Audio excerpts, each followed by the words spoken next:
InsyaAllah sebagaimana yang kita janji 3 hari lepas, kita akan sambung tajuk malam ini, fokus pembahagian air di dalam syariat Nabi kita.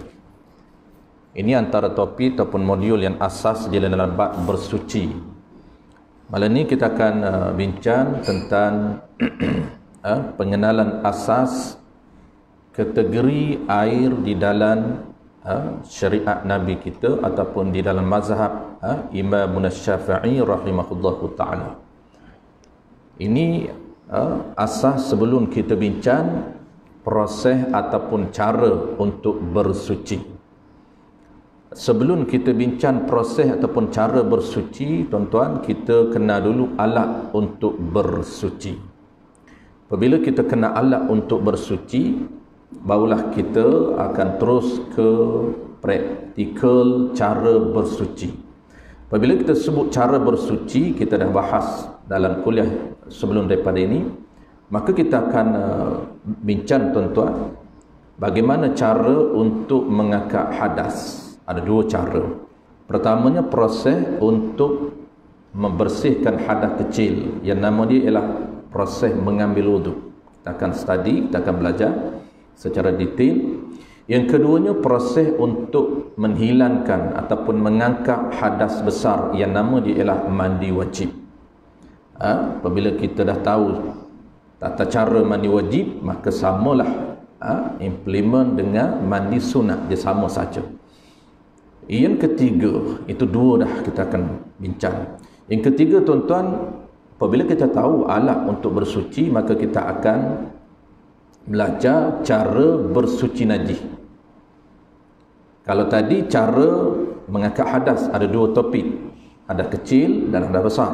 Kalau proses ataupun cara bersuci najis, maka dia akan ada tiga. Apa dia? Pertamanya, cara untuk membersihkan najis berat. Ada tiga langkah ataupun tiga cara untuk kita bersihkan najis berat, iaitu najis anjing dan najis babi. Yang keduanya, cara ataupun proses untuk kita membersihkan najis ringan.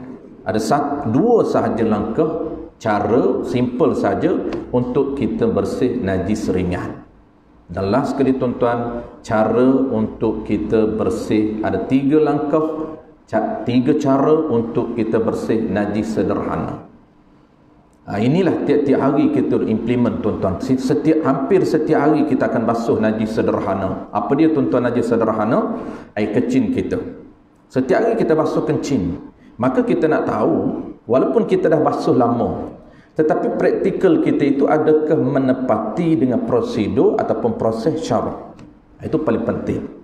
Memang kita dah buat lama, basuh kencing dah lama, basuh berak dah lama, tetapi kita nak match, adakah basuh najis kita itu menepati dengan tiga langkah yang disebut dalam mazhab kita.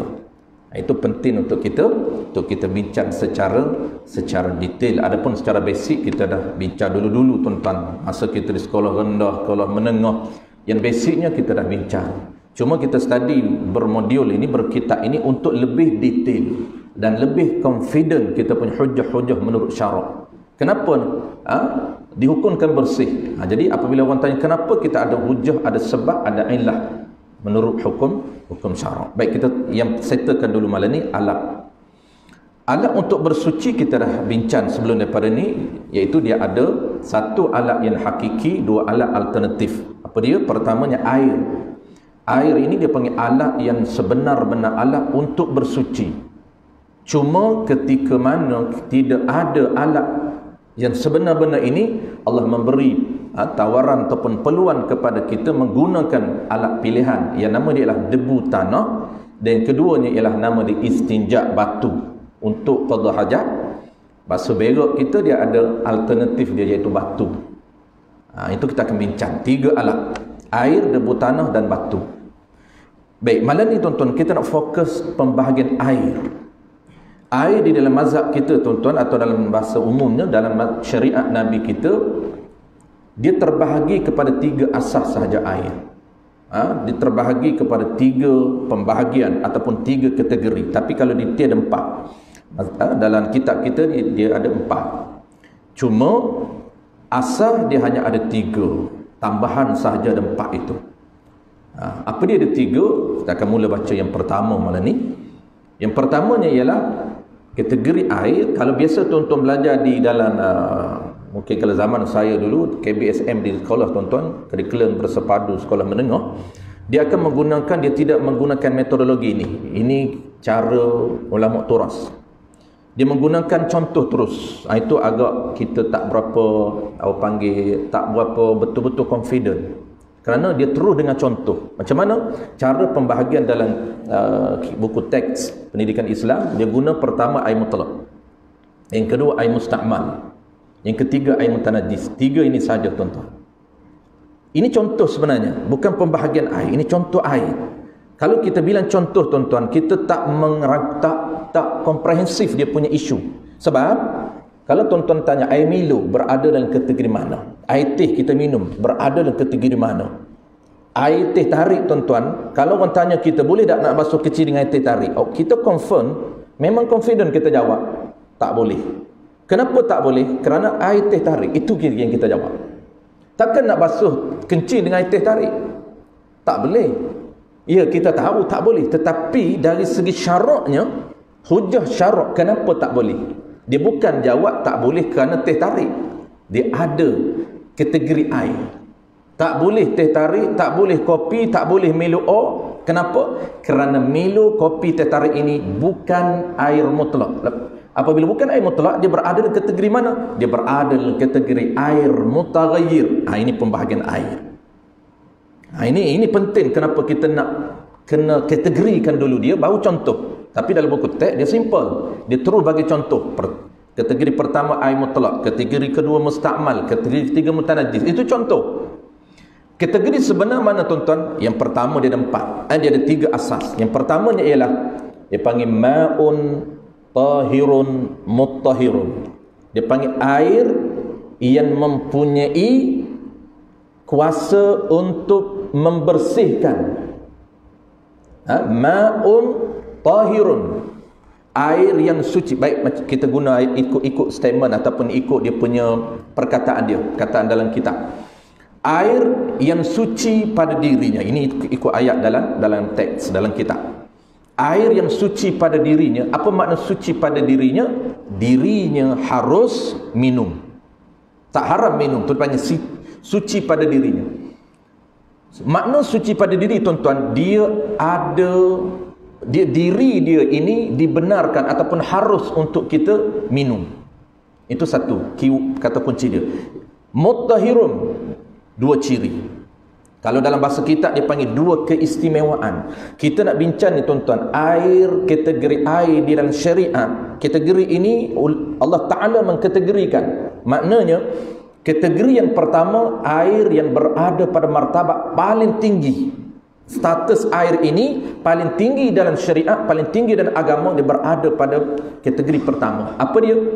Dia ada 2 ciri, sebab itu tinggi, sebab itu istimewa dia, duk berada pada ranking pertama. Air yang diri dia suci, diri dia boleh minum, ma'un, dia panggil ma'un tahirun.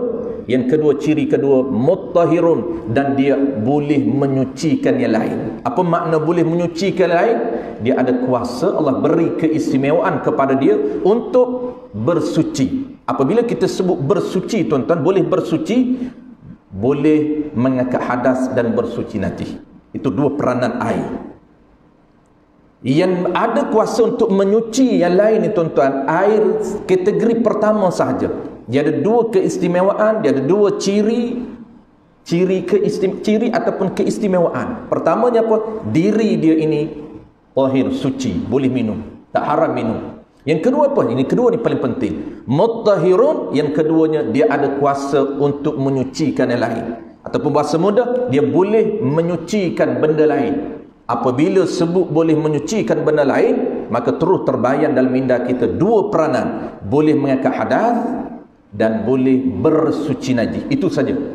Nak basuh kereta, nak basuh pinggan, tak perlu tanya. Tak perlu guna air mutlak. Yang nak menggunakan air ranking pertama ni tuan-tuan, Dua tempat ini saja. Ketika nak bersuci najis, kain kita ada najis, mesti guna air rekin pertama. Kalau dah kain kita tuan-tuan ada daki saja, biasa kita pakai sekali, kan malam kita basuh, pagi besok isteri kita basuh, nak guna air apa? Boleh tak menggunakan air yang bercampur dengan beris? Kalaulah kain itu tidak ada najis, ada daki saja, maka kita tak bincang tuan-tuan, guna air apa pun boleh. Kalaulah baju kita ini ada najis, baru kita pilih air. Air apa yang kita pilih untuk masukkan dalam water machine, masuk dalam mesin kita, mesti air mutlak, jangan bercampur dengan unsur-unsur lain, kerana dia akan bertukar status air itu. Kita akan bincang air yang kedua bulan depan. Bulan ni air pertama dulu. Baik, apa contoh air pertama tuan-tuan? Dia ada satu contoh saja air pertama. Kita ulang sekali lagi. Contoh dia tuan-tuan, contoh air pertama ini air mutlak. Ini contoh dia. Air pertama, ranking pertama ini, kita ulang sekali lagi tuan-tuan, bahagian ataupun kategori air pertama dalam syariat Nabi kita, dalam mazhab Imam Syafi'i, iaitu air yang suci pada diri dia boleh minum dan ada kuasa menyucikan yang lain. Maksud dia mutahhirun ni, dia boleh mengangkat hadas dan boleh bersuci najis. Itu kuasa yang paling besar yang Allah beri kepada ranking pertama. Contoh dia tuan-tuan satu saja, iaitu air mutlak. Apa dia air mutlak? Sekejap lagi kita akan baca. Ada 7 lebihkan 7 jenis nama. Semuanya dinamakan air mutlak. Baik, air mutlak itu nama umum. Air mutlak itu nama umum bagi air. Spesifiknya dia ada 7 nama. Baik. Sebelum kita nak baca apa dia air mutlak dan contoh tuan-tuan 7 ini, muka surat 6 ini, ada 2 jenis kategori air lagi. Kita akan bincang bulan depan. Apa dia? Ranking kedua. Dia martabat dia turun. Level turun ke ranking kedua. Air. Apa jenis air martabatnya berada nombor 2, kategori kedua? Dia panggil air yang ma'un tahirun ghaira muttahir. Air yang suci pada diri dia. Boleh minum tuan-tuan, diri dia suci. Tetapi yang kedua Allah tarik level 1, ciri Allah tarik. Allah Ta'ala tarik satu keistimewaan, dia tidak mampu untuk menyucikan lain. Tak boleh bersuci najis, tak boleh untuk mengangkat hadas. Apa contoh air ini? Ada 2 contoh. Ini cara ulama kita bilang. Contoh pertama, air musta'mal. Kita akan bincang detail tuan-tuan macam mana cara nak hukumkan air musta'mal. Praktisnya macam mana. Yang kedua tuan-tuan, nama dia ialah air mutaghayyir. Ma'un mutaghayyir, air yang bercampur dengan sesuatu yang suci. Tu. Apa saja benda suci dimasukkan ke dalam air mutlak tuan-tuan, air mutlak ini akan bertukar statusnya menjadi air mutaghayyir. Apa dia mutaghayyir? Air yang berubah dengan sebab masuk sesuatu yang suci. Kalau air berubah masuk suatu yang najis, bertukar air mutanajis. Itu air yang ketiga. Serendah-rendah air di dalam martabat agama kita, dalam martabat dalam kategori mazhab kita, nama dia lah air mutanajis. Itu level ketiga. Itu 3 level asas. Settle tuan-tuan. Jadi yang paling panjang perbincangan tuan-tuan ialah kategori kedua. Sebab kita nak clear mana contoh air musta'mal. Air musta'mal ni tuan-tuan, dia tidak boleh diguna untuk bersuci. Tak boleh mengambil wuduk, tak boleh nak mengangkat hadas mandi wajib, tak boleh nak bersuci najis ringan, berat maupun sederhana, tak boleh. Tetapi guna tempat lain boleh. Nak basuh baju yang tidak ada najis boleh. Nak basuh pinggan makuk boleh. Nak basuh kereta kita, basuh motor boleh. Tak menjadi isu. Basuh lantai yang tidak ada najis boleh. Guna air apa? Air musta'mal. Dan yang keduanya tuan-tuan, contoh yang kedua, perbahasan agak detail, nama dia ialah air mutaghayyir.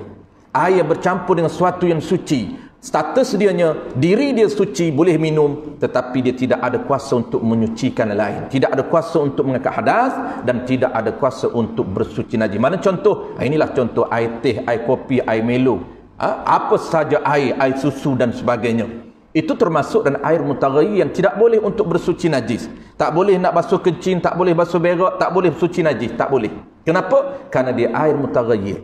Kenapa tak boleh bersuci air mutaghayyir? Kerana air ini hanya suci pada diri dia, boleh diminum saja, tetapi dia tidak ada kuasa untuk menyucikan yang lain. Itu jawapan yang tepat di dalam nas ataupun di dalam mazhab kita. Dah settle tuan-tuan, kita terus ke pembahagian yang pertama. Qala al-musannif rahimahullahu ta'ala, air yang sah dibuat bersuci. Ini dia punya tajuk.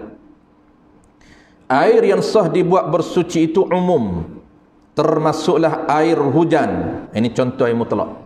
Air embun, air laut, air sungai, air perigi, atau air mata air dan lainnya. Dan lainnya tanpa ataupun dengan tidak kira sifat asalnya, yakni sifat asal air, sama ada ianya air itu putih ataupun hitam ataupun kelabu ataupun jernih ataupun keruh ataupun masam ataupun masin, tetap statusnya air mutlak. Ini kita akan detailkan macam mana untuk nak menghukumkan air mutlak. Baik, bahagian air. Ini contoh air mutlak.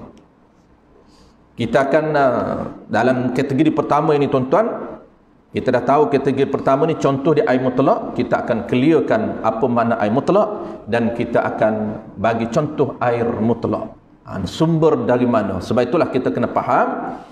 Apabila kita faham makna mutlak, kita faham contoh dia, kita faham sumber dia, insya-Allah kita akan clear. Walaupun kita tengok air yang turun dari langit berwarnanya seperti darah, baunya seperti darah, warna seperti darah. Air turun dari mana? Dari langit.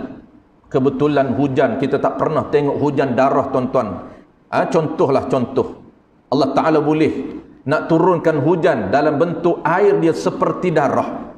Maka kita tanya kawan kita, ni air hujan, tak pernah aku tengok serupa darah ni, apa nak hukum? Maka kawan kita kata ini darah bukan air. Ini penting untuk faham.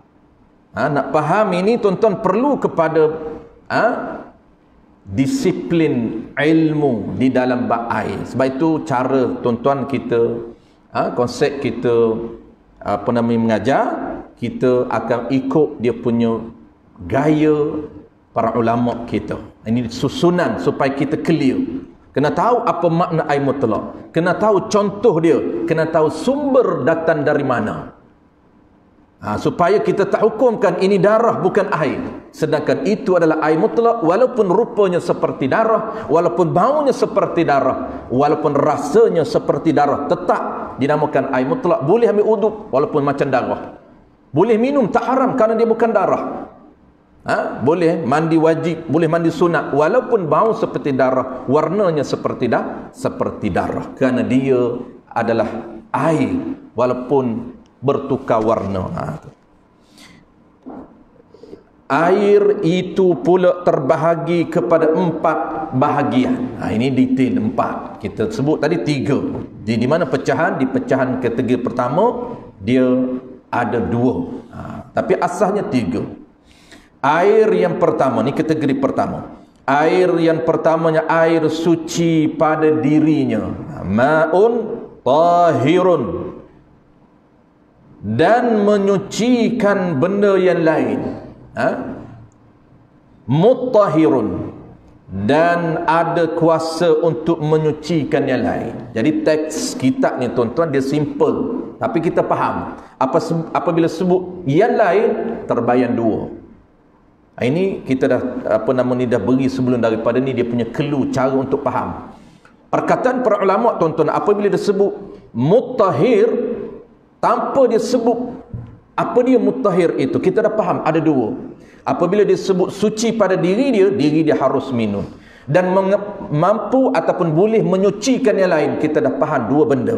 Menyucikan yang lain merujuk kepada boleh mengangkat hadas, raf'ul hadathi. Yang kedua, wa izalatun najasi, dan boleh membersihkan ataupun menghilangkan najis, sama ada ringan, sederhana ataupun berat. Itu gaya kita memahami teks para ulama. Air suci pada dirinya dan ada kuasa, ada keistimewaan menyucikan benda yang lain ini dengan tiada makruh menggunakannya. Ini beza dengan Kategori kedua, tu je beza dia. Air mutlak ni ada dua. Pertamanya ada yang tak makruh guna, yang keduanya ada air mutlak yang kategorinya makruh guna, iaitu musyammal. Iaitu mana dia? Contoh air berada pada kategori pertama ini, contoh, iaitu disebut, dipanggil air ini, air kategori pertama ini dipanggil apa nama dia? Dipanggil air mutlaqun, air mutlaq. Air mutlaq ni tuan-tuan nama, dia panggil ismun, dia panggil nama. Konsep pengajian fiqh, pengajian akidah, pengajian tasawuf tuan-tuan, basic. Kita basic dia tuan-tuan, untuk mudah tuan-tuan clear, mudah tuan-tuan faham. Dia kita satu-satu syariat, satu-satu hukum kita faham mengikut dua istilah. Pertama bahasa Arab, yang keduanya ialah istilah syarak. Yang paling penting tuan-tuan, apabila kita sebut setiap satu istilah itu, satu hukum itu, yang paling penting kita kena faham menurut agama. Syariat agama kita sebut mutlak apa yang dia nak, bukan Arabic, bukan bahasa Arab. Walaupun dia ada dua istilah, satu istilah Arabic, Arab, yang keduanya ialah istilah syarak. Yang kita nak tuan-tuan, target kita, tujuan kita belajar syarak, belajar agama, nak faham menurut konteks agama, faham menurut sisi agama. Agama sebut mutlak. Orang Arab mutlak ini bebas. Bebas, tidak ada kaitan. Tetapi agamanya dia lebih spesifik, bukan umum. Bukan umum. Banyak kita dah beri contoh sebelum daripada ni. Orang Arab dengan agak syarak dia berbeza. Sebab tu paling penting, kalau kita tak belajar syarak, tuan-tuan, hukum agama akan tinggal dari segi nama. Sebab tu di sini tuan-tuan, air mutlak ini nama. Maka nama dia ni tuan-tuan, nama ini bukan dari sudut Arab yang kita nak faham. Air mutlak nama dia. Nama ni tuan-tuan, air apa? Air mineral. Mineral kita panggil, air sejuk ni kita panggil. Tetapi nama menurut syariat, nama dia tuan-tuan, air ini adalah air mutlak. Mutlak itu menurut syariat, bukan menurut orang Arab. Walaupun orang Arab dia panggil mutlak juga, tetapi spesifik agama dia ada bahasa dia. Macam tuan-tuan kita dah sebut sebelum daripada ni, perbezaan panggilan Arab dengan agama ini dia beza. Agama lebih spesifik, Arab lebih umum. Orang Arab ni tuan-tuan kalau sebut faraj, apa maksud faraj di sisi orang Arab? Faraj, farjun merujuk kepada rongga. Luban hidung orang Arab panggil faraj. Luban telinga dia panggil faraj. Mulut tuan-tuan dia panggil faraj. Lubang hidung faraj, mulut faraj, telinga faraj, pusat faraj, zakar faraj, dubur kubul belakang, dubur kita faraj. Orang Arab apabila sebut faraj kena tengok apa maksud dia. Kalau maksud dia bahasa umum, maksud luban. Tetapi datangnya syariat, bahasa yang sama tapi lebih spesifik. Kalau syariat sebut farah tuan-tuan, dia merujuk kepada dua luban sahaja. Tapi kalau dia kata farah dan zakar, itu asin, satu luban. Farah merujuk luban yang ada bagi wanita. Kalau zakar, luban yang ada bagi lelaki. Zakar itu dia panggil faraj dalam syariat. Faraj luban yang ada bagi perempuan, ya, itu farah bagi syariat. Haram menyentuh farah orang lain, itu hukum. Adakah haram kita pegang farah lubang hidung kawan kita? Kalau lelaki, tak haram kita pegang hidung kawan kita, tak haram kerana sentuhan yang boleh kerana dia lelaki. Pegang lubang hidung kawan, pegang telinga kawan, tak haram. Tetapi syariat kata haram ini bukan lubang hidung, bukan lubang telinga, iaitu lubang zakar. Pegang zakar kawan kita tak haram. Bukan tak haram, haram. Walaupun dia izin. Dan batal wudu tanpa hajat. Kalau hajat tak apalah. Hajat nak berubah boleh pegang. Ni tak ada, saja-saja suruh kawan kita pegang, maka haram. Tapi farah lain boleh. Itu maksud kita nak bagi clear konsep pengajian agama kita. Memang itulah basic dia. Kena tahu menurut agama bukan bahasa saja. Apa saja tuan-tuan kita akan belajar. Solat, kita nak solat bukan orang Arab. Solat menurut agama. Nabi kata aqimus salat. kamu dirikan syariat yang nama dia solat, maka kita pun kena usaha cari ilmu, tuan-tuan, cari maklumat, cari panduan sehingga betul-betul praktikal kita, bacaan kita menepati dengan panggilan solat di dalam agama, bukan solat orang Arab. Itu makna panjang. Baik, di sini apa tuan-tuan? Yakni dia bagi yang kata air mutlak menurut syariat kita. Apa dia? Yakni air mutlak itu tidak terikat dengan sebutan yang mesti. Ini istilah dia. Tidak terikat dengan sebutan yang tetap. Tu mana yang mesti? Yang tetap, yang tidak hilang nama. Ini apa bahasa kita? Ini bahasa kita dia agak payah nak faham. Bahasa kita tuan-tuan, kita modernkan bahasa kita. Air mutlak ini tuan-tuan, maksud apa mutlak? Iaitu air yang tidak dinisbahkan kepada nama lain dengan nisbah yang tetap. Kalau nisbah itu bukan tetap, nisbah itu sekadar kerana dia berada dalam telaga, kemudian kita ambil, awak naik di atas, dia bertukar nama, tak lagi dinisbahkan kepada telaga, itu tetap dinamakan air mutlak. Kita ulang sekali lagi tuan-tuan. Beza dia mutlak dengan air lain. Kita akan bincang mustakmal, kita akan bincang mutaghayyir. Inilah dia asah, nisbah beza dia.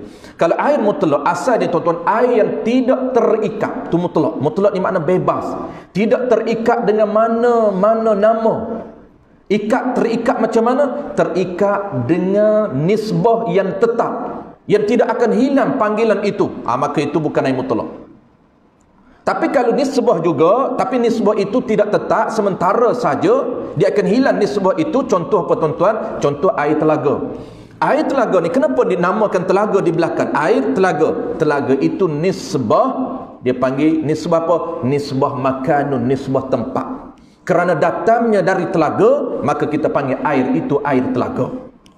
Maka dia nisbah telaga ini dia kehilang, dia tak tetap. Apabila kita bawa air telaga tuan-tuan, kita masukkan ke dalam gelas, datang kawan kita rumah, dia kata, mak, dia kata aku dah ada air, boleh dah ambil air. Kita pun ambil air tuan-tuan. Ni contoh saja tuan-tuan, contoh. Kita ambil air, dia tak sebut air apa tuan-tuan, dia cakap ambil air. Nampak ada air saja, tanpa ada ikatan mana-mana. Kita pun ambil air telaga yang kita ambil dari telaga tadi, masukkan gelas, bawa ke dia. Ni air. Dia pun tengok air, dia senyap, tak cakap apa. Makna betul, itulah air yang dia nak. Air tanpa ada ikatan. Inilah dia panggil air tanpa ada ikatan mana-mana. Tak terikat dengan ikatan yang tetap, tak terikat dengan nisbah yang tetap. Walaupun telaga, dia kehilang. Nak naik atas darat, dia hilang. Air laut, masa duduk dalam laut saja. Air sungai, ketika mana dalam sungai, nisbah datang dari sungai, kita panggil air sungai. Air paip, nisbah keluar dari paip, kita panggil air itu air paip. Tetapi ada nisbah tetap tuan-tuan, dia tak hilang nama dia, itu bukan air mutlak. Contohnya tuan-tuan, air asalnya putih, kemudian tuan-tuan masukkan benda suci di dalamnya, masuk kopi.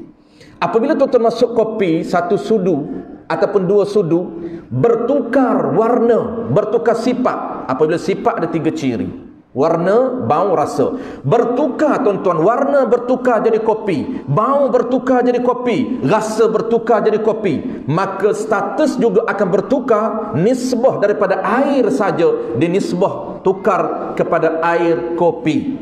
Sampai bila-bila tuan-tuan kopi itu tidak akan hilang nama dia. Maka itu bukan lagi air mutlak, dipanggil air mutaghayyir. Air mutaghayyir. Air kopi. Umpama kita ambil air dari dalam perigi, contoh, ataupun ni contoh dipanggil mutlak. Mutlak ni semata-mata air yang tidak ada kaitan, tidak ada nisbah kepada benda lain dengan nisbah yang tetap. Kalau nisbah sementara, tak apa. Atau dari paip, kita boleh sebut ataupun kita boleh panggil air sahaja. Dengan tak payah sebut air perigi atau air paip, kerana air itu tidak terikat dengan perkataan perigi atau perkataan paip. orang terus faham itu air sahaja. Itu mana air mutlak. Batulah air mutlak ini tuan-tuan yang kita bilang ada 7 tadi.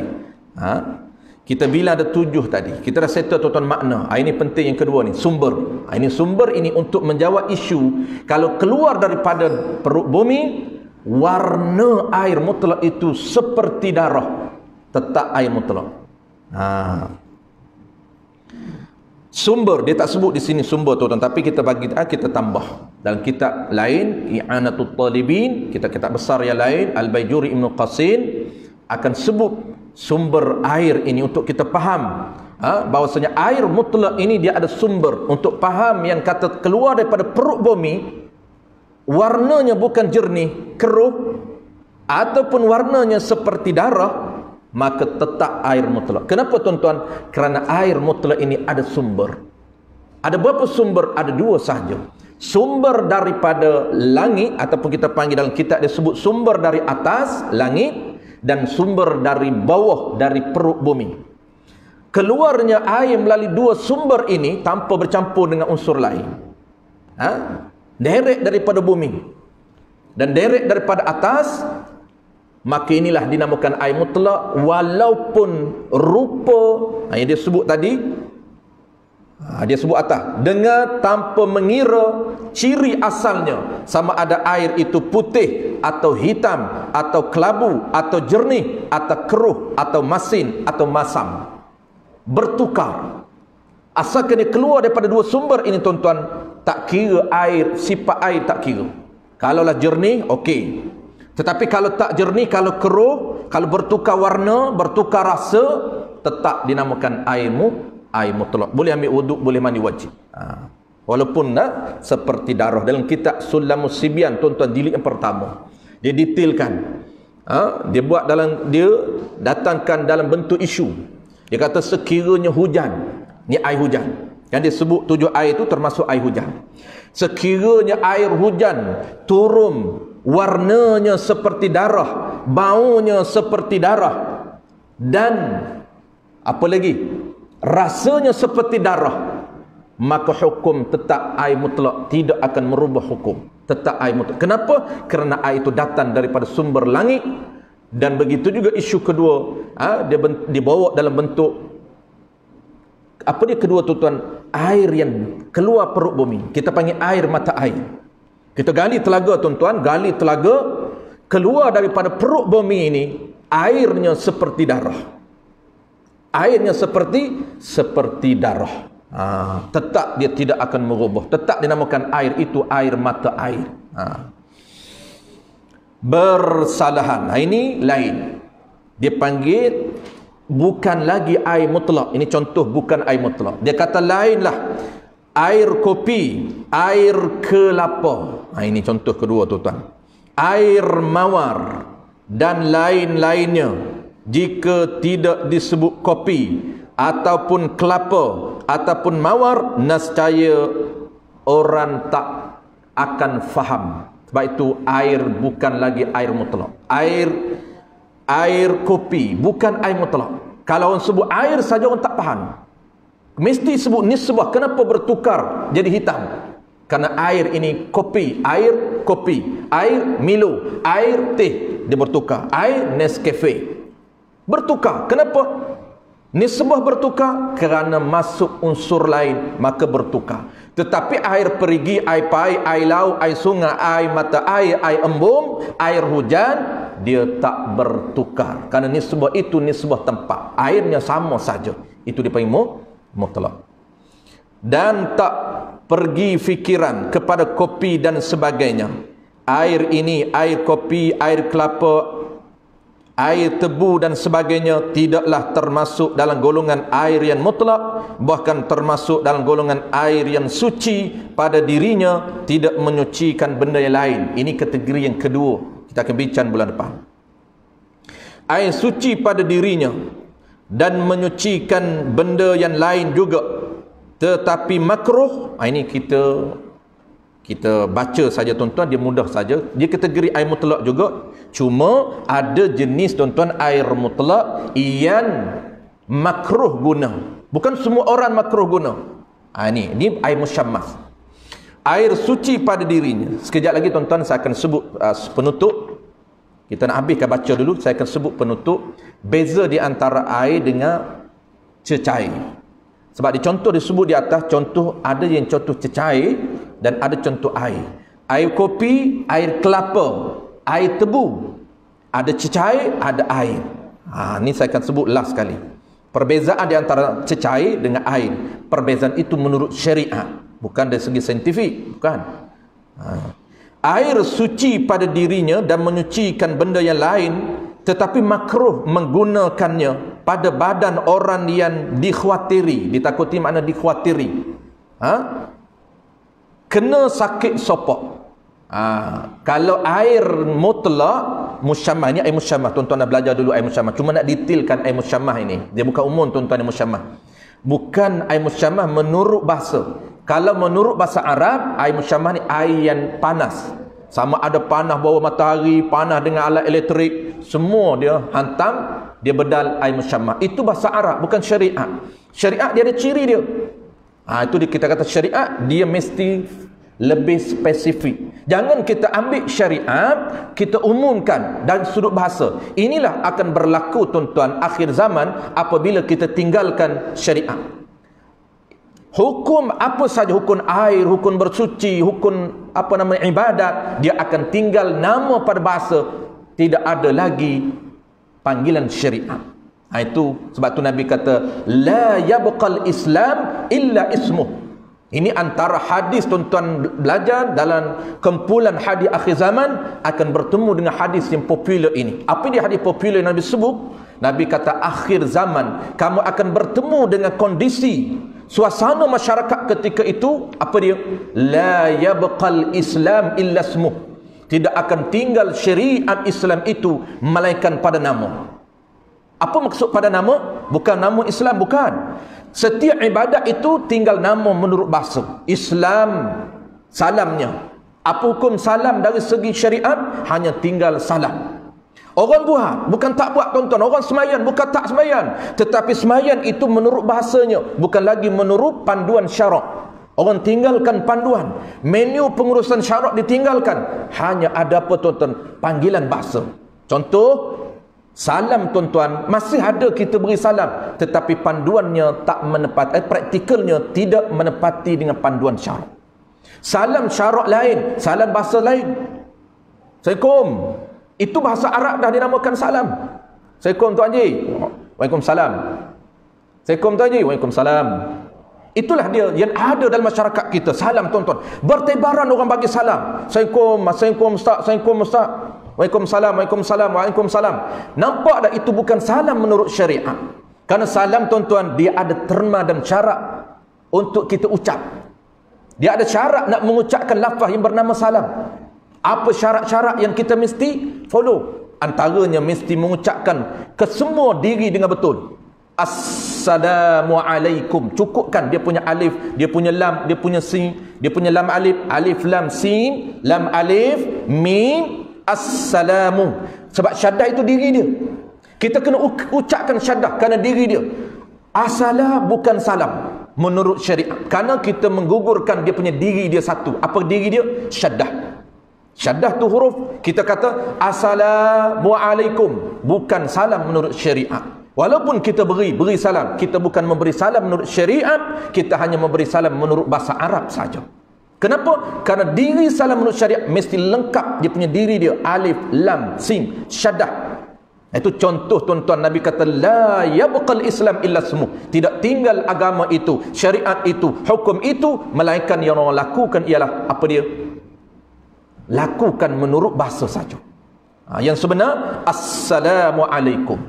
Jawab waalaikumsalam. Mesti syaddah, mesti cantik semua. Barulah dapat pahala wajib orang jawab, dapat pahala sunat bagi orang yang memberi. Pahalanya besar tuan-tuan. Tapi kena implementnya, kena ikut syariat. Baik. Makruh ni tuan-tuan, musyammas ini, air musyammah ini, makruh guna ini, dia ciri musyammah dia sebut di bawah. Makruh guna bukan semua orang. Orang yang ditakuti, khawatir, dibimbangi penyakit sopok kerana dia alergik. Kulit dia ni kulit alergik. Mana tahu tuan-tuan alergik? Siapa yang nak menukungkan? Ada dua orang. Pertama, diri kita. Kita ada ilmu, kita tahu kulit aku memang jenis alergik. Kalau kena air musyammas, air panas, akan kemungkinan berisiko untuk penyakit sopok. Ataupun bertambah kuat sopoknya, ataupun jadi kekal sopoknya. Ini. Yang kedua, siapa tu? Dia tak ada ilmu tentang kulit ni. Dia tak ada ilmu. Siapa? Yang keduanya, orang yang dia boleh percaya sehingga dia rasa kalau aku kena air panah ini boleh menyebabkan penyakit kulit, penyakit sopok. Siapa dia? Tabib yang adil. Dalam kitab Arab sebut tuan-tuan, tabib yang adil. Apa makna tabib adil? Iaitu doktor Islam yang adil, bukan fasik. Kalau doktor Islam tapi fasik, tak boleh terima dia punya ucapan dia. Tak boleh. Walaupun betul, ucapan dia betul, tapi mesti kita nak pegang dari sudut syariat, dari sudut hukumnya. Tabib doktor Islam yang adil. Baik, macam mana adil, macam mana fasik, itu lain. InsyaAllah lain kali kita akan sebut. Atau jadi kekal sopoknya, iaitu air musyammas ni. Mana dia ciri musyammas menurut syariat? Air yang terjemur atau dipanaskan dengan cahaya matahari. Ini satu ciri dia. Yang kedua, keadaan air itu berada di dalam bekas yang boleh berkarat. Ini apa saja bekas yang boleh berkarat. Kalau bekas plastik tak akan menjadi musyammas, tuan-tuan. Ada dua ciri asas nak jadi musyammas, tuan-tuan. Pertamanya, air ini dipanaskan oleh matahari, bukan alat, bukan elektrik, bukan dipanaskan dengan peralatan elektrik. Tidak dinamakan musyammas walaupun panas, tidak. Ini bukan ikut dia punya bahasa Arab. Kalau bahasa Arab, tuan-tuan, air yang kita jeran atas api, kalau panas, dinamakan air musyammas. Ya, itu menurut bahasa Arab. Tetapi menurut syariat, air musyammas yang makruh kita guna ialah, pertama, ciri pertama, air yang dipanaskan oleh matahari.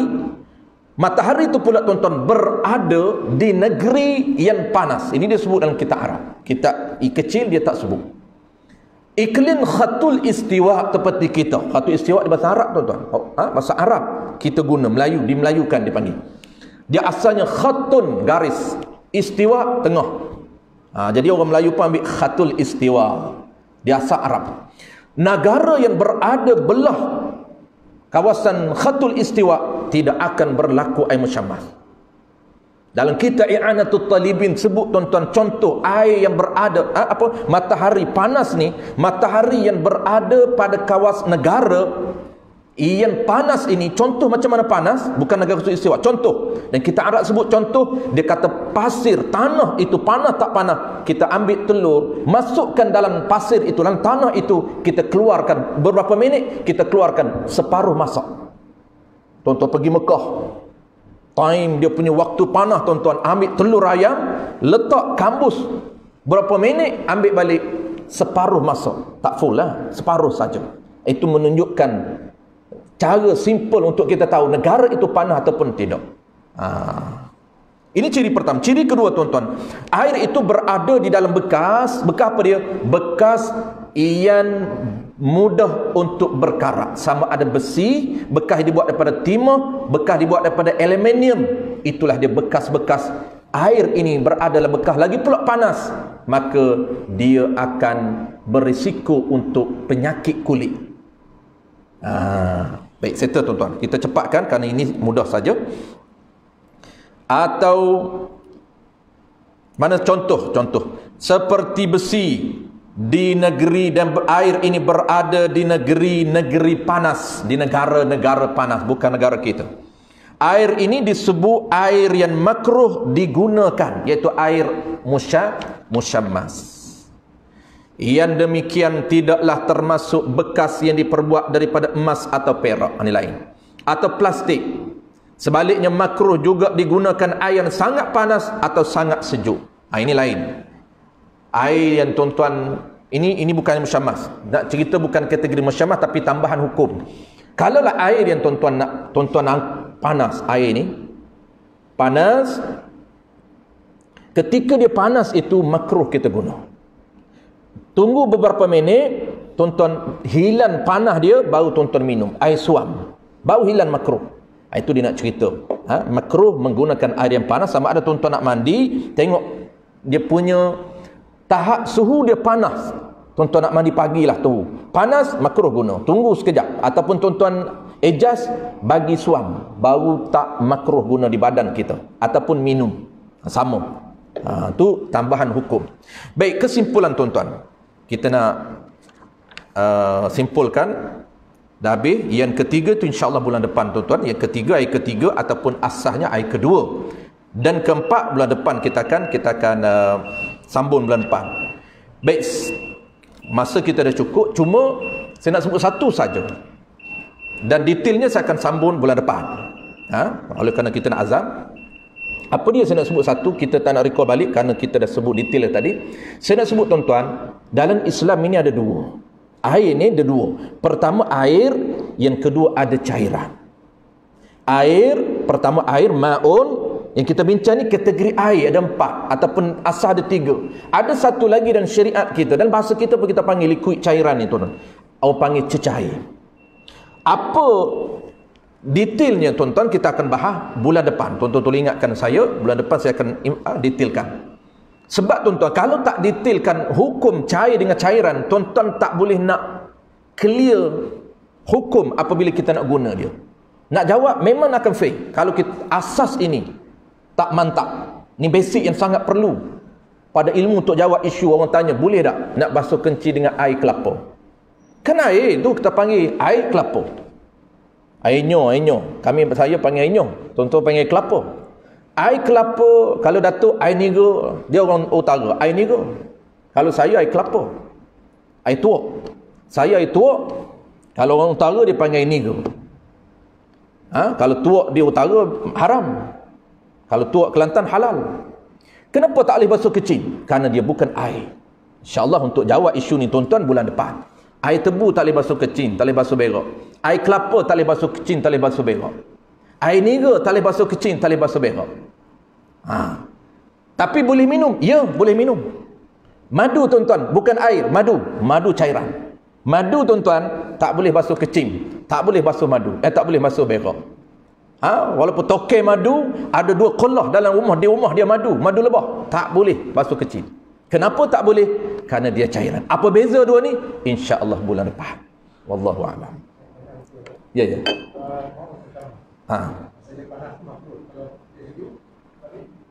Okey, boleh. Dia sejuk boleh. Kalau masa dia panas tu dalam boleh. Cuma ada tambahan. Musyammah ni tuan-tuan, sebab tu jadi soalan Datuk cantik. Sebab apa? Sebab orang keliru di mana? Dia ada 2 ciri. 2 ciri mesti komplit. Mesti komplit 2 ciri untuk menghukumkan makruh guna. Bincang ni tuan-tuan, bincang ni kita bincang musyammah. Kenapa bincang? Kerana makruh saja. Tapi tak boleh boja tu kerana dia hukum. Kerana makruh guna. Baik, guna tak haram. Tapi ulama bincang juga kerana jadi syariat, makruh kan syariat hukum. Sebab kita nak tinggalkan makruh dapat pahala. Mungkin tempat ni saya tak pernah sebut, ada 4 teknik jana pahala. Lain kali saya akan sebut. Ada 4 teknik tuan-tuan ni, sangat penting ni kerana asas. Kita seharian ni tuan-tuan, kalau tuan-tuan tahu 4 ni, sangat mudah untuk kita buat pahala. Nak kumpul pahala. Hidup kita sebelum mati tuan-tuan, koleksi pahala semaksimum mungkin sebelum mati. Kerana pahala kita nak guna. InsyaAllah akan datang. Ya. Yes. Baik, makruh juga. Tapi ingat, dia section lain. Kan fiqh ni dia syariat, dia law tuan-tuan. Ilmu undang-undang. Sebab tu dia ada section. Fasal section itu, kalau tuan-tuan belajar law, sebenarnya banyak istilah law diambil daripada bahasa Arab. Fasal diambil bahasa Arab. Faslun. Fasal itu tuan-tuan baca perlembagaan negara kita, fasal 1, fasal 2, kurungan 1, kurungan 2, itu semuanya istilah itu diambil daripada fiqh. Fiqh ada faslul awal, faslul tsani, kurungan. Faslul awal, faslul tsani, faslul tsalis. Kita akan bincang. Bab bersugi fasal 1. Bab bersugi, gosok gigi tuan-tuan, fasal bersugi, kurungan 1 apa dia? Sebab tu tag fiqh memang dia perlembagaan. Baik, section yang dia Naban kita tanya, Datuk tanya tadi, clear. Datuk tanya tadi, kalaulah air musyammah ini sejuk, dia masih berada dalam bekas, tapi dia sejuk, adakah makruh guna? Baik, ini dia khilaf. Cuma umumnya dia tak makruh. Tapi ada juga orang kata makruh. Okey, kedua-dua betul. Sebab nak dihukumkan makruh kena ada dua ciri. Pertama, air itu panas. Panas tu pula di negeri yang panas oleh matahari yang berada di negara yang panas. Kalau panas, elektrik tak jadi.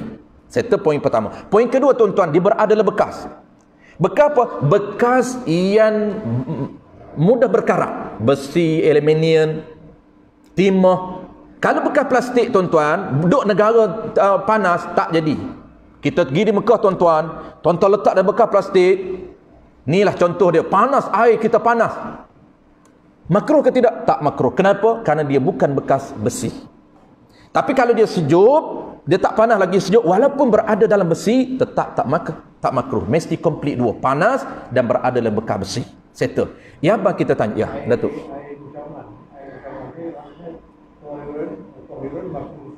Ya. Dia kategori mutlak. Cuma kita bincang makruh je. Dia tetap mutlak. Walaupun contohlah, tuan-tuan guna juga walaupun panas, pergi di Mekah contohlah, tak ada air yang ada dipanas oleh matahari berada dalam bekas besi je, contohlah saja, contoh. Tak ada air lain, nak guna juga, boleh ke tidak? Boleh. Kenapa? Kerana dia mutlak. Bincang ini pasal hukumnya makruh. Nak elak daripada menggunakan air makruh walaupun dia mutlak, walaupun dia boleh digunakan. Sebab kita niat aku tak guna air musyammas ini kerana Allah Ta'ala, tuan-tuan dapat pahala. Ini teknik menjana pahala yang ketiga. Kita akan bincang ada 4 semua. Yang apa kita tanya, kalau air bukan musyammah, tuan-tuan, ada section lain, makruh juga. Tuan-tuan mandi pagi guna air, tuan-tuan adjust air tu terlampau, dia punya suhu dia terlampau lebih, panas di badan kita. Makruh ke tidak guna? Makruh. Dia ada haram, ada makruh. Makruh ni bila? Makruh ni tuan-tuan tak yakin, tak confident melecur. Makruh. Tapi kalau tuan-tuan confident, ni guna air ni memang melecur, haram. Haram guna, bukan lagi makruh. Kerana dia masuk dalam section memudaratkan diri sendiri dan orang lain, haram. Itu dia punya formula dia.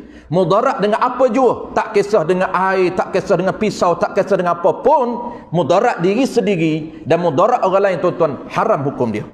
Apa saja mudarat dengan air panas. Yakin ke tak yakin mudarat? Kalau yakin mudarat, haram, tapi tak yakin mudarat, tuan-tuan, makruh. Wallahu a'lam. InsyaAllah kalau ada soalan, tangguh bulan depan. Sebab kita terpaksa ikut SOP. Lepas SOP, insyaAllah lah, kita kembali balik seperti biasa pukul 9, baru kita berhenti. Bismillahirrahmanirrahim. Alhamdulillahi rabbil alamin, wassalatu wassalamu ala asyrafil anbiya'i wal mursalin wa ala alihi wa ashabihi ajma'in. Allahumma faqihna fid din wa 'allimna ta'wil waj'alna minal ulama'il 'amilin waj'alna minal mukhlisin. Wa sallallahu ala sayyidina Muhammadin wa ala alihi wa baraka wa sallam walhamdulillahi rabbil alamin.